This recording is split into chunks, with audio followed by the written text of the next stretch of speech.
Halo teman pemilih, di mana kalian berada? Senang sekali hari ini kita bisa bertemu kembali di podcast KPU Kabupaten Sambas, Bincang bersama teman pemilih. Kali ini masih bersama saya Nur Anissa selaku host, dan seperti biasa saya ditemani oleh Bapak Aan Sumantri. Halo, Halo Cak. Pak. Pak, hari ini kita akan membahas tentang demokrasi dari literatur budaya. Kenapa nih?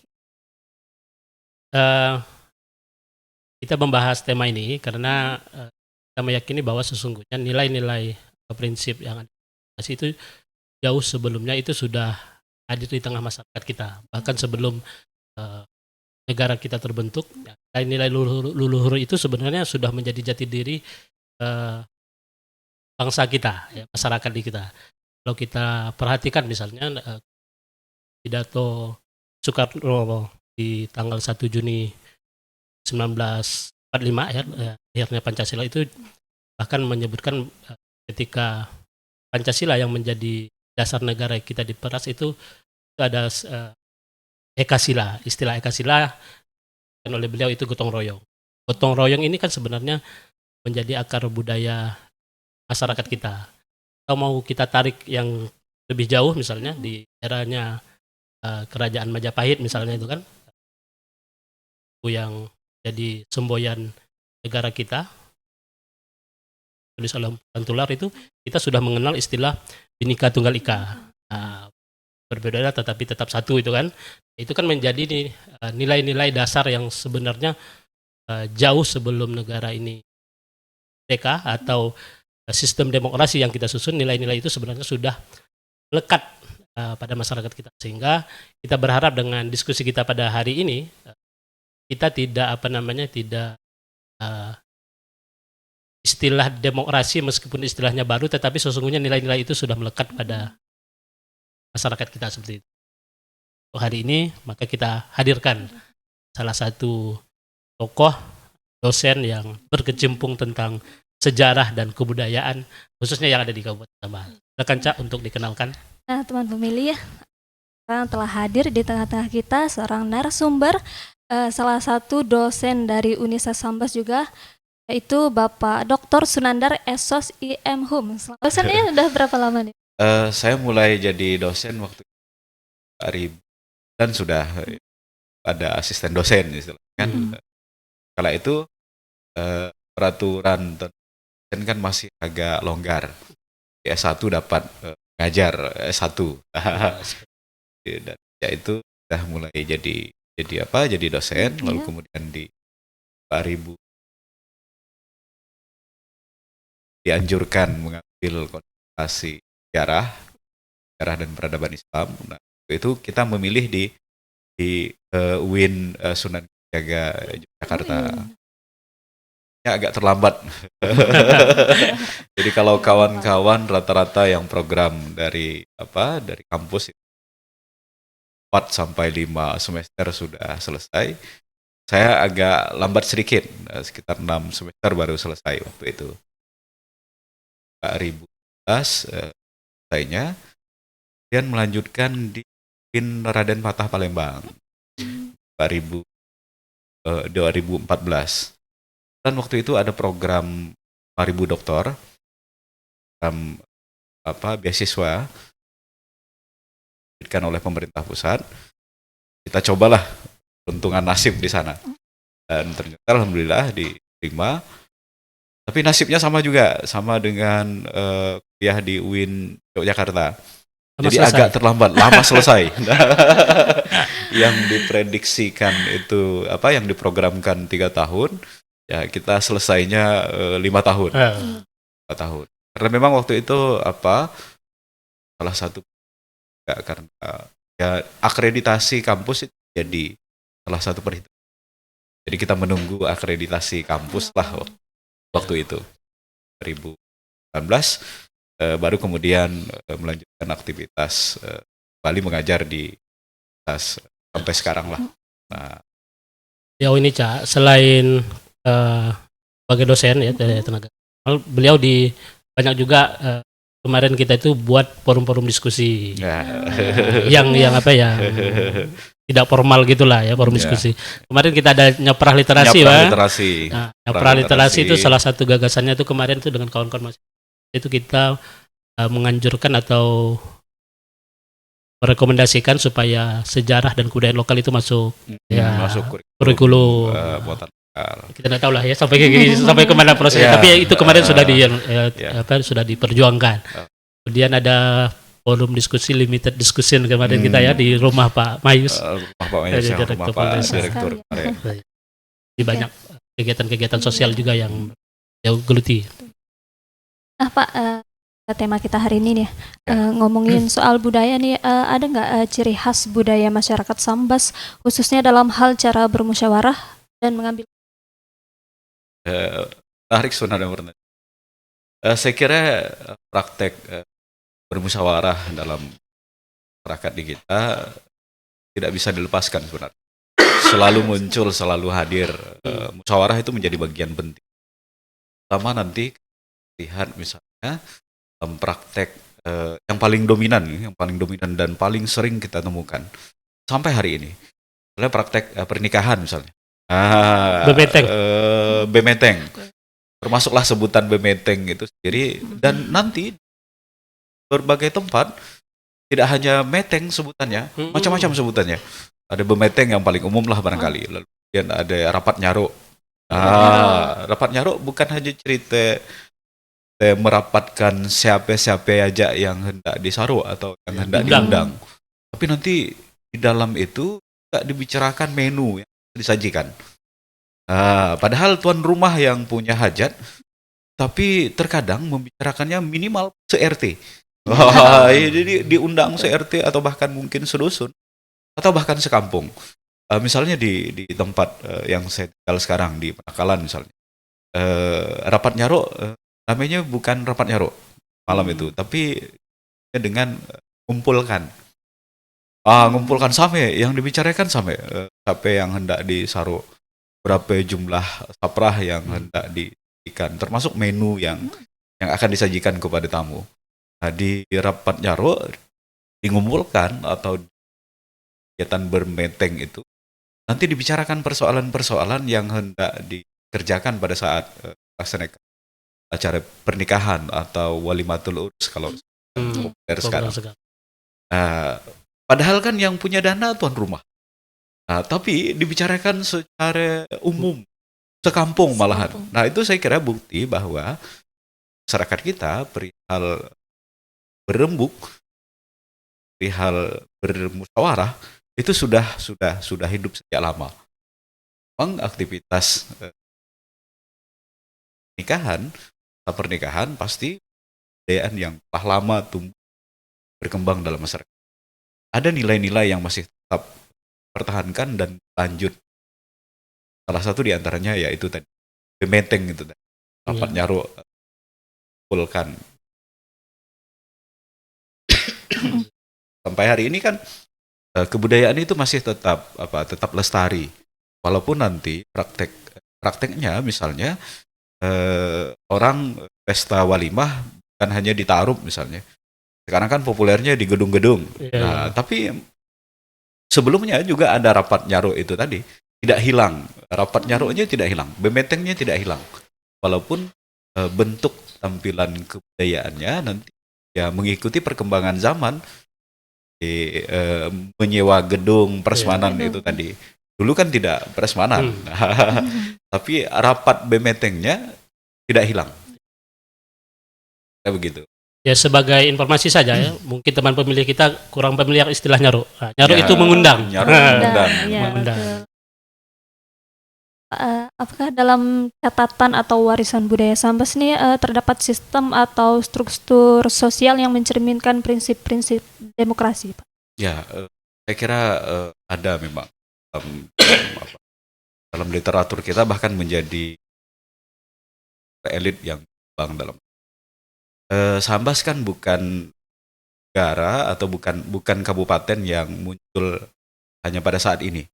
Sambas itu sebenarnya sudah ada sejak lama, kan abad ke Masehi, dan Masehi itu sudah tercatat dalam beberapa literatur. Sambas sudah sangat lama. Nah, karena lamanya memang banyak struktur ada di dalamnya yang nanti setiap struktur memiliki kewenangan dalam mengambil keputusan. Ya, kita tahu Sambas juga memiliki kesultanan, Kesultanan Sambas. Ada sultan di sana. Dan ternyata dalam prakteknya kan seperti sultan yang kita gambarkan sebagai orang yang otoriter. Segala keputusan diambil oleh sultan misalnya. Tidak seperti itu. Ternyata nanti sultan itu bantu oleh paling tidak 5 lainnya. Di dalam segala keputusan sultan dibantu oleh 15 petinggi lainnya. Ada beberapa di antaranya, misalnya ada 6 orang menteri. Nanti menterinya ada bendahara, ada pangeran Pakunegara, ada pangeran Tumenggung, ada pangeran Malaga, pangeran Sumadilaga. Nah, itu 6 orang menteri raja. Lalu kemudian nanti ada juga 4 orang kiai. 4 orang kiai. Jadi terkait dengan itu. Dan kiai ini sebenarnya bukan kiai seperti yang kita pahami dalam struktur masyarakat Jawa misalnya. Bukan seperti itu. Kalau kiai dalam Jawa atau dalam kehidupan Jawa kan artikan orang yang memiliki pengetahuan agama, memiliki pesantren. Kan ada di kiai haji misalnya. Nah, di kita ada juga sebutan kiai, tapi bukan itu. Kiai itu sama di Sambas seperti kedudukannya seperti panglima. Nah, dia memiliki kemampuan dari kemampuan fisik, memiliki beragam kemampuan lah.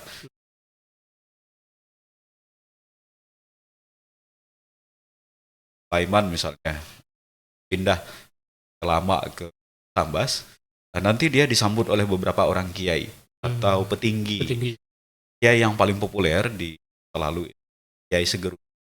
Segerunding ya? Ya, Segerunding, daerah hulu Sajat. Sambas Kacik. Nah, Sajat, daerah Sajat. Lalu kemudian ada Kiai Seberang atau Kiai Bantelan. Bantelan populer di kita kan. Lagunya itu. Lalu kemudian ada Kiai Bantelan Hilir. Ada Kiai dalam. Nah, 4 orang Kiai itu juga bantu saja dalam mengambil sebagai keputusan. Termasuklah rekomendasi suatu wilayah, daerah apalagi oleh. Lalu kemudian ada 4 orang kaya. Datuk Kaya juga punya wewenang dalam memberikan suara pertimbangan terhadap dan terutama persoalan ekonomi. Ada kiai yang paling populer itu dan yang paling utama itu ada orang kaya emas Sediraja. Ada. Itu kayaknya donatur ya? Iya, donatur. Lalu kemudian yang terakhir nanti kan juga dibantu oleh seorang imam. Imam yang paling populer itu Maharaja Imam. Ada 3 orang Maharaja Imam yang jabat di kanan sedang. Yang terakhir juga imam yang paling populer dan bahkan dikenal di sepanjang Nusantara, bahkan di dunia luar, di Arab juga di Raja Imam. Nah, jadi Sultan sebenarnya kan orang yang otoriter. Dan termasuklah persoalan-persoalan agama misalnya. Kan nanti ya meminta pertimbangan ya imam, termasuk dalam mengangkat dan memberhentikan labai. Dalam struktur masyarakat kita kan ada lebay. Ulama yang menetap di kampung. Di desa itu disebutkan labai. Pak Labai. Kalau di Sumatera ada sebutan lebe. Cuman sekarang yang nampaknya sudah mulai hilang di kita. Saya kira elit-elit itu bukan peranan penting. Di desa nanti ada kepala kampung, ada kepala parik, elit berbagai pertimbangan terkait dengan sama di bagian wilayah terutama kan. bagi wilayah, buka tanah, hai Itu. membuka lahan kosong.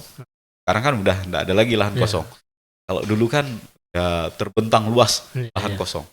Jadi masyarakat minta pertimbangan termasuk di dan batas wilayah itu disebut kepala parik. Kalau kepala parik nanti kasih dengan kepala kampung, ya dengan baru kemudian dan memberikan surat Panjang padahal itunya musyawarahnya. arahnya. Ya. Pak, dalam budaya Sambas nih ada dikenal dengan istilah tatak air dan putus. Ya. Bagaimana nih Pak prinsip ini bisa dimaknai dalam konteks demokrasi? Saya kira semboyan itu awalnya merujuk dengan keluargaan sebenarnya, dengan darah, genealogi. Biar bagaimanapun persoalannya, kalau udah darah, jalanan darah tidak akan terputus. Barat air mau ditatak, ya, putusnya sebentar tapi langsung menyatu kembali. Nah, dalam konteks demokrasi sekarang saya kira semangat itu harus kita pegang teguh. Bukan berarti semangat kekeluargaan sedarah, bukan begitu. Tapi dalam konteks ya kita sebagai masyarakat Sambas atau sebutan orang Sambas itu sendiri sebenarnya merangkul kan hanya persoalan kekeluargaan, tapi persamaan budaya asal usul. Nah, itu tertuang di situ. Biar bagaimanapun perbedaan pilihan, perbedaan pandangan dan lain sebagainya, kita disatukan dengan satu kebudayaan yaitu orang Sambas. Kami halnya ya misalnya ketemu saudara kita yang lama merantau, rantau manapun di Malaysia misalnya, kita ketemu lama tahu bahwa kita orang Sambas, lalu kemudian dia orang Sambas, langsung keakraban itu langsung tumbuh dan sebagainya. Ya itu representasi dari tatak air dan putus itu tadi. Jadi maknanya saya kira bukan dalam konteks hubungan pertalian darah, kita disatukan dalam budaya yang sama atau identitas yang sama. Identitas. Identitas kalau secara nasionalnya mungkin identitas sebangsa Indonesia. Sebangsa dan setanah air. Gitu. Kalau dalam masyarakat Sambas ya identitas kita sebagai orang Sambas. Orang Sambas, orang mana? Orang Sambas. Dibawa ke kota kalau disebut orang Sambas langsung muncul rasa kekeluargaan, keakraban. Nah, begitu juga dalam berdemokrasi saya kira, berpolitik. Semangat itu harus tetap tumbuh pun kita dibedakan oleh pilihan-pilihan tertentu. Tapi kita sebagai masyarakat Sambas, sebagai orang Sambas, dekat oleh identitas bersama itu. Sama kebudayaan yang sama, tanah kita sama Sambas, air kita sama air Sambas. Saya kira begitu. Ada nggak Pak ini praktik tradisional atau adat istiadat yang mencerminkan semangat partisipasi dan keterlibatan masyarakat dalam? Ya, saya kira yang di awal itu tadi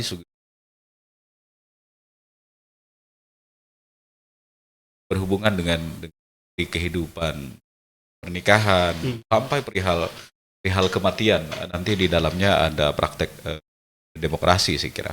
Nah, elit yang menjaga itu misalnya nanti di tingkat desa ada Labai, Pak Labai sebagai ketua, kalau dalam istilah sekarang mungkin ya ketua adat lah barangkali, pemangku adat lah. Nah, tokoh sentral itu memainkan peranan penting, terutama Labai dan lain sebagainya. Hanya saja memang dalam konteks sekarang istilah itu mulai asing di telinga kita. Di kampung-kampung istilah Labai justru terkadang mohon maaf berkonotasi kurang baik begitu. Dulu Labai itu sebagai tokoh sentral, segala persoalan kehidupan diselesaikan melalui Labai, atau paling tidak nanti kepala dusun, kepala kampung. Pihak muda berkelahi, anak muda berkelahi misalnya, antar geng misalnya, atau antar keluarga, diselesaikan melalui Pak Labai, nanya dengan Pak Labai, bagaimana ya kita itu cari jalan keluarnya misalnya. Persoalan rumah tangga misalnya, suami istri ribut, kelahi, jadi yang didatangi bukan orang tua terkadang, tapi nanya dulu dengan Labai, gimana ya, apa yang harus kami lakukan. Jadi Labai menjadi tokoh sentral yang berfungsi dalam menengahi berbagai persoalan kehidupan yang ada di masyarakat. Nah, kalau sekarang kan berubah menjadi penyuluh agama misalnya, sebut konsennya hanya kepada persoalan-persoalan agama. Kalau dulu tidak, termasuklah orang sakit pun justru terkadang orang itu datangi Labai. Karena Labai diyakini memiliki keistimewaan, salah satu di antaranya ya bisa membuat air tawar. Dan di beberapa masyarakat kita sekarang masih terpraktekkan itu, hanya saja bukan ke Pak Labai biasanya. Tawar itu air bacaan doa, air doa, air yang didoakan. Air yang didoakan. Informasi bagi teman pemilih kita. Atau Labai, kita kalau kita lihat dari istilah juga yang ada di budaya kita itu kan raja alim, raja kusembah, raja zolim, raja kusanggah. Itu saya rasa juga bukti bahwa partisipasi kita untuk mendukung pemerintahan yang ada gitu ya. Ya. Selama kepemimpinannya baik, maka itu harus kita dukung. Dalam praktek hang tuah ya. Hang tuah. Hang jebat ya. Tapi kita masyarakat Melayu, masyarakat Sambas juga terkadang mengakui itu sebagai semboyan yang muncul dalam masyarakat kita. Karena memang kalau kita lihat struktur masyarakat Melayu Sambas itu, dia berasal dari berbagai daerah, termasuklah dari Malaka itu. Tapi praktek nyatanya dalam kehidupan masyarakat kita ada satu kisah yang mengingatkan kurang lebih dengan semboyan itu. Raja Zalim, raja disanggah, Raja Alim, raja disembah. Misalnya kita dihadapkan dengan kisah Tanunggal. Dalam masyarakat kita kan populer dengan kisah Tanunggal. Tanunggal itu digambarkan sebagai raja yang zalim. Tapi karena raja itu zalim, jadi masyarakat mencari cara bagaimana untuk menyingkirkan Tanunggal itu tadi. Nah, dalam kisah yang berkembang dalam masyarakat kita, atau kisah rakyat atau folklore di kita itu, nanti Tanunggal dimasukkan di dalam dalam tong basi, dikunci dari luar, nanti ditenggelamkan di dalam sungai. Kata orang dibawa ke sungai Sambas besar, sampai tongnya itu sampai melanggar tabing. Jadi tabingnya rubuh, melanggar pinggir sungainya rubuh. Akhirnya nanti katanya muncullah kampung tabing rubuh.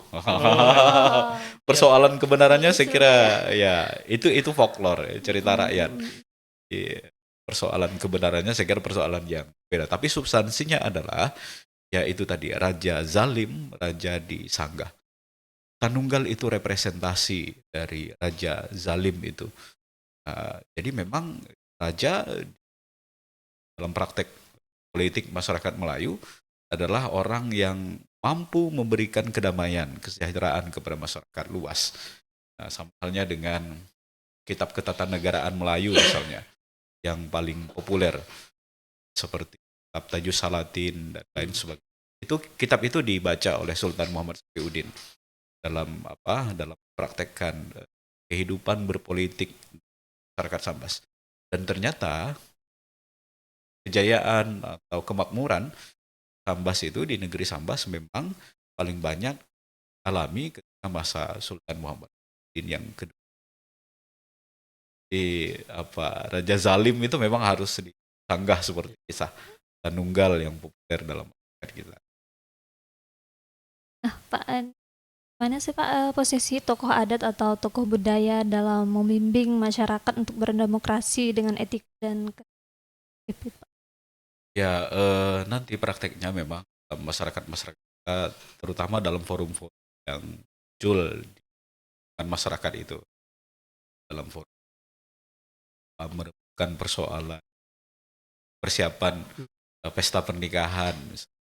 Nah, itu menjadi media yang digunakan oleh elit di tingkat daerah, tingkat desa yang nah, begitu juga nanti di tingkat selanjutnya. Sultan sebenarnya juga sebagai sentral yang mengatur itu. Hanya saja memang ya akibat perubahan sistem berdemokrasi ya, sistem bernegara di kita. Sekarang kan sultan atau istana itu dijadikan sebagai bagian dari peninggalan sejarah. Nanti penjagaan terhadap kebudayaan itu diambil alih oleh Kementerian Kebudayaan misalnya. Dalam sisi yang lain memang memiliki kelebihan dan kekurangan. Jadi saya kira di tingkat paling dasar, paling yang berhubungan langsung dengan masyarakat awam itu, memang di tingkat desa itu tadi tokoh-tokoh penting diantaranya tokoh-tokoh tradisional dan peranan pentingnya Pak Labai dengan alim ulama yang muncul di dalamnya, termasuklah kepala desa. Nah, itu menjadi bagian penting dalam mengatur pendidikan berdemokrasi masyarakat kita. Termasuklah dalam lingkungan keluarga. Jadi sebenarnya kan ada tiga tokoh sentral, tiga tempat sentral yang menjadi media pembelajaran pendidikan budaya dalam masyarakat kita. Yang pertama fungsi keluarga misalnya. Fungsi keluarga itu menjadi sentral, sangat sentral di masyarakat kita untuk memberikan pendidikan-pendidikan yang berhubungan dengan etik, perilaku, dan lain sebagainya. Tapi di masa sekarang ya tantangan kita justru jauh lebih besar dibandingkan dengan masyarakat di tempo lalu. Keluarga bukan lagi sebagai tempat transmisi atau tempat pewarisan kebudayaan, nilai-nilai kebudayaan. Sekarang digantikan oleh yang lebih luas, tantangannya lebih luas, digantikan oleh media misalnya. Karena kita terhubung dengan berbagai dunia lain. Jadi terhubung tanpa batas. Kita berada di tengah kampung yang global atau global village. Nah, jadi keluarga seolah-olah terganti oleh itu. Misalnya begini, ketika handphone mulai muncul di masyarakat kita, iklan-iklan di TV itu, handphone bisa menggantikan peranan orang tua. Nah, iklan kalau di TV kan istrinya mau melahirkan, tapi suaminya berada jauh di luar. Ada solusi yang ditawarkan oleh pemilik perusahaan HP itu, yaitu video call. Jadi kehadiran orang tua digantikan oleh media melalui handphone. Nah, itu tantangan tersendiri dalam pewarisan nilai-nilai etik dan budaya dalam masyarakat kita. Lalu kemudian yang kedua, selain dari peranan keluarga, ya peranan istana. Di masa lalu, yang menjaga kebudayaan itu, termasuklah yang memproduksi kebudayaan, ya istana. Karena dalam masyarakat kita, masyarakat Melayu misalnya, disebut Melayu itu karena ada istana. Bukan orang Melayu kalau tidak memiliki istana, bukan orang Melayu kalau tidak memiliki sultan. Nah, ketika perubahan sistem negara yang kita alami sekarang, jadi peranan dan fungsi istana mulai bergeser. Yang dulu sebagai sentral menciptakan kebudayaan, menjaga kebudayaan, dan lain sebagainya. Sekarang ya kalau dalam undang-undang itu, istana sebagai warisan budaya. Jadi seolah-olah dalam tanda petik, ya dia tidak memiliki wewenang yang luas seperti di masa lalu. Tetapi peranannya masih sangat sentral saya kira di masa sekarang. Sama di Sambas. Kehadiran Sultan di Sambas dalam masyarakat kita juga saya kira sangat diperhitungkan dan orang akan mengikuti atau mempertimbangkan apa yang disebutkan. Halnya waktu yang lalu ketika kita dihadapkan kesalahpahaman yang terjadi di Pemangkat misalnya. Kan pangeran tampil memberikan arahan, memberikan rujukan kan termasuklah menenangkan suasana. Dan itu efektif saya kira. Dan masih di situ bisa kita lihat sebenarnya peranan istana masih berfungsi dengan baik. Nah, lalu yang ketiga, yang terakhir adalah peranan pemerintah itu tadi. Ya, karena ada Kementerian Pendidikan dan Kebudayaan yang merawat, melestarikan, mencatat dengan kebudayaan. Nanti berbagai persoalan-persoalan administratif lah kira yang akan kita temukan dalam itu. Nah, itu menjadi kendala tersendiri. Saya kira tiga media itu, tiga tempat itu yang menjadi eh, media dalam menyebarkan nilai-nilai etik, nilai-nilai budaya dalam masyarakat kita. Seperti yang kita tahu kan demokrasi ini sering dianggap produk barat nih Pak ya. Ya. Nah, menurut Bapak sendiri nih, bagaimana sih kita bisa mengsambaskan itu ya, dalam demokrasi tanda kutip ya, ya. agar lebih Demokrasi. membumi gitu dan berakar pada nilai-nilai lokal gitu. Saya kira hanya persoalan nama saja sih. Iya. Karena istilah demokrasi itu democration, ya kan? Berasal dari bahasa Inggris. Di dalam masyarakat kita sebenarnya ada makna-makna yang kurang lebih sama dengan demokrasi itu. Bahkan tokoh-tokoh founding father, pendiri Indonesia seperti Muhammad Hatta misalnya, Soekarno, lalu kemudian Tan Malaka juga mengakui bahwa demokrasi sebenarnya muncul dalam masyarakat kita walaupun dalam konteks feodal. Malah beberapa di antaranya menganggap bahwa demokrasi itu tumbuh subur dalam masyarakat feodal, terjaga dalam masyarakat feodal. Termasuklah di Sambas misalnya, ada saya kira ada satu karya menarik, ada satu ekspresi menarik yang menggambarkan bagaimana demokrasi itu harus berjalan, terutama di Sambas, di negeri Sambas. Ada satu tokoh yang agak kurang dikenal Sambas, tapi populer di luar negeri, terutama di Brunei dan di Sarawak. Brunei Sarawak kan luar negeri ya, Brunei dan Malaysia. Yaitu sebuah syair yang dikarang oleh Pangeran Shah Bandar Muhammad Saleh. Pangeran Shah Bandar Muhammad Saleh ini ayahnya itu berasal dari Brunei, lalu ibunya adalah anak bungsu dari Sultan Umar Akamuddin. Mengarang sebuah syair yang dia sebut dengan syair Rakis. Karangannya itu dikarang pada tahun 840-an, pertengahan abad ke-19 di kala itu Sambas dan Brunei dan Sarawak tengah menghadapi pengaruh dari luar, terutama dari Inggris untuk wilayah Sarawak dan Brunei, lalu kemudian di Sambas pengaruh kolonial, pengaruh Belanda. Nah, katanya beberapa bait di antaranya begini, kira-kira begini. Negeri kecil orangnya banyak.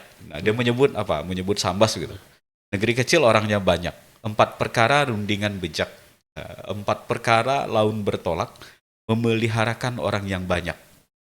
Jadi dari syair itu dia berpesan bahwa ada 4 persoalan, 4 hal yang harus dipegang oleh masyarakat kita. Dan itu bagian dari demokrasi saya kira. Apa katanya? Pertama, jangan memakai tegahan. Jadi 4 rundingan bijak itu, 4 perkara laun bertolak itu yang pertama jangan memakai tegahan. Kedua, jangan bersalah-salahan. Nah, ketiga, mufakat serta sekalian. Keempat, musyawarat membicarakan. Ya, dalam syair itu tidak disebut memang demokrasi, ya, tapi prinsip demokrasi jelas tertanam di sana. 4 hal itu. Jangan memakai tegahan. Masyarakat kita dari masa lalu, ya salah satu di antaranya memang suka nak sinagah-nagahan. Sodah kau nak ngikut ya. Usah ngapain juga. Itu ciri masyarakat kita. Jangan memakai tegahan katanya. Lalu yang kedua, jangan bersalah-salahan. Sodah nak senangkaran. Ya kau, bukan aku. Dalam masyarakat kita kan begitu ya. Nah, tapi itu jangan dipakai, jangan bersalah-salahan. Yang ketiga, mufakat serta sekalian. Mufakat berarti musyawarah. Jadi musyawarah itu sudah terpraktek dari masa lalu. Termasuklah ketika Raden Sulaiman hendak pindah Lubuk Madung, dia sempat bermusyawarat dengan istrinya dan pengikutnya. Termasuklah kepada seorang kiai yang setia dengannya. Kemana Raden Sulaiman mengikut, nanti dia pun akan ngikut juga. Mun mudik juga, mun ngilir juga. Nah, tapi walaupun mengikut itu, tapi dalam prakteknya justru mereka selalu bermusyawarah. Minimal bertanya dengan istrinya misalnya. Termasuklah Raja Tengah misalnya ketika dia berada di Sukadana hendak ke Sambas, dia bermusyawarah dengan istrinya, lalu kemudian bermusyawarah dengan menteri yang ada di Sukadana, termasuklah dengan sultan. Nah, jadi permusyawaratan itu menjadi bagian penting dalam kehidupan kita. Dan yang terakhir, keempat, musyawarat membicarakan, ya kurang lebih dengan yang ketiga tadi. Musyawarah jadi bagian penting dalam berkehidupan kita, termasuklah pengantin baru misalnya, dalam kesepakatan dalam praktek masyarakat kita. Ketika hendak mendirikan rumah baru, mereka bermusyawarah, bahkan biasanya mengundang tetangga kiri kanan dalam prakteknya masyarakat kita di masa lalu. Membuat rumah pondok-pondokan, itu dibantu oleh masyarakat sekeliling. Berbeda dengan sekarang kan, di prakteknya di masa tradisional, ya semuanya dilakukan dengan musyawarah. Nah, kalau Bapak bisa merumuskan demokrasi ala Sambas nih Pak, apa nilai utama yang menjadi pondasinya? Ya, saya kira empat tadi empat hal itu yang harus kita tanamkan. Jadi demokrasi ala Sambas itu bisa kita munculkan dalam 4 rundingan bijak. Syair Rakis yang tertuang di tertuang dalam Syair Rakis, karya Pangeran Saleh. Jadi yang pertama, jangan memakai tegahan, senagah-nagahan. Yang kedua, sudah nak besalah-salahan, sudah nak senyalahan. Yang ketiga, mufakat serta sekalian. Yang keempat, musyawarat membicarakan. Jadi ala Sambas itu bisa kita rumuskan menjadi 4 rundingan bijak. 4 rundingan bijak. Ya. Mungkin ada pesan nih dari Bapak untuk masyarakat Sambas nih dalam menghadapi pemilu mendatang nih, agar demokrasi tidak hanya menjadi proses politik tapi juga menjadi cermin budaya nih Pak. Ya, tapi memang terkadang dalam masyarakat kita juga sering menemukan perkelahian diawali oleh perbedaan pilihan. Walaupun perkelahiannya itu bukan perkelahian fisik misalnya. Berperang opini, betangkar-tangkar di media sosial, di saruan pun betangkar. Gara-gara salah beda pilihan, kena saru, kena undang, dan mau nak datang. Padahal dalam masyarakat kita, ke orang kena saru itu pantang, tidak hadir. Jadi harus hadir. Nah, jadi ala Sambas, saya kira, walaupun berbeda pilihan, kita harus tetap satu sebagaimana pesanan yang dituangkan oleh Pangeran Shah Bandar dalam syair Rakisnya itu. Itu yang harus menjadi pegangan utama kita. Sudah nak bersalah-salahan, nak sinyalahan. Ya, semuanya punya pilihan dan punya pertimbangan masing-masing. Nah, jadi masing-masing ya pikirannya barangkali dia akan menemukan kebaikan, begitu juga dengan yang lainnya. Nah, jadi di tengah masyarakat kita, janganlah perbedaan itu menjadi bagian yang paling utama. Ya. Perbedaan itu memang tidak bisa dihindari, tapi bagaimanapun juga perbedaan itu harus justru menjadi warna yang membuat kehidupan kita semakin indah. Nah, gitu. Karena perbedaan lah nanti kita akan menemukan formula-formula baru dalam membangun masyarakat. Jadi saya kira begitu. Jadi jangan karena perbedaan lalu kemudian kita sinyalah-nyalahan, betangkar, ndak betantuan, lalu kemudian saling bertegahan, sinyayang-nyayangkan. Nah, nak gaya. Jadi saya kira itu yang perlu kita tanamkan dalam kehidupan berpolitik di tengah masyarakat kita. Baik, terima kasih ya Pak Sunandar yang telah menyempatkan hadir di podcast KPU Kabupaten Sambas hari ini. Semoga lain waktu ya kita bisa undang kembali ya Pak Ana ya. Sebenarnya di pemilu kemarin kita banyak diskusi juga sama beliau. Sudah kemarin diskusi tentang kepemiluan ya. Temanya tidak jauh beda dari tentang tema-tema budaya. Dan untuk teman pemilih, terima kasih banyak yang sudah setia bergabung di channel YouTube KPU Kabupaten Sambas. Dan kita ketemu lagi di podcast episode selanjutnya. Sampai jumpa.